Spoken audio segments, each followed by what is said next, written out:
Ukraine tonight is in a full-scale fight to take back Russian-occupied land. Hi, Richard.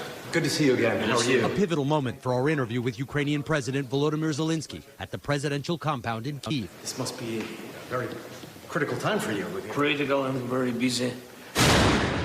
For over a year, Ukraine has been fighting successfully to defend itself. Now, going on the offensive to break through Russian front lines is proving to be challenging. We are now in the early days of this long-anticipated counteroffensive. How's it going? I cannot give you all the details. There are both defensive and offensive actions. Things look not bad. I would say it's generally positive, but it's difficult. Our heroic people, our troops, who are now at the front of the front line, are facing very tough resistance. And you understand why. Because for Russia to lose this campaign to Ukraine, I would say, actually means losing the war. President Zelenskyy also had a dire warning. He blamed Russia for blowing up a dam, which Russia denies, flooding dozens of villages, and tells us the next Russian target is the Zaporizhzhia nuclear power plant. Russia does want to blow up the station. Why would they want to do that? Because, like with the dam, they are not interested in Ukraine's security. They always need instability here and want the world to pressure Ukraine to stop the conflict. He says Russia is getting desperate as more Western military aid is coming.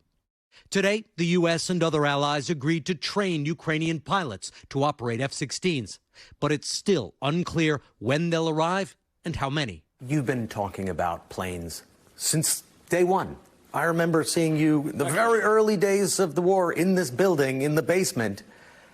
Now they're somewhere in the pipeline. What has been the effect of having weapons rolled out like this, given slice by slice over time? It's prolonged the war. If we are supplied with the machinery that is currently held by our partners, we will win faster. In many ways, this country's very survival depends on the assistance of the United States, other allies, and several Republican presidential candidates are expressing concerns about support for Ukraine. What would you say to them? What would I say? Is any candidate or senator who thinks it costs too much for the United States to support Ukraine, is he ready to go to war, to fight, to send his kids? Are they ready to die? Because anyway, they will have to do this if NATO gets involved. And anyway, if Ukraine would lose, if Russia would occupy Ukraine, Russia will continue going towards Baltic countries, Poland, etc. They will start war with one of the NATO countries. And at this moment, the United States will have to choose the collapse of NATO or go to war. And Tom, one thing that struck me was that President Zelenskyy said, yes, they're fighting Russian troops. They're fighting them in this country, on the ground. It's a tough fight. But he said they are keeping one eye on the United States political situation. And I asked him, do you feel like you're fighting on a U.S. timeline? Is that imposed on you? And he said, yes. And I hadn't heard a wartime leader say that kind of thing, that they're fighting their enemy, but they have to also adhere to the political time frame imposed by their key allies.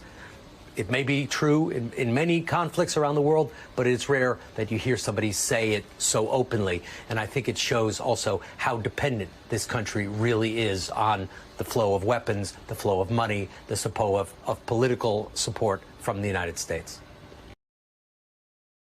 Thanks for watching our YouTube channel. Follow today's top stories and breaking news by downloading the NBC News app.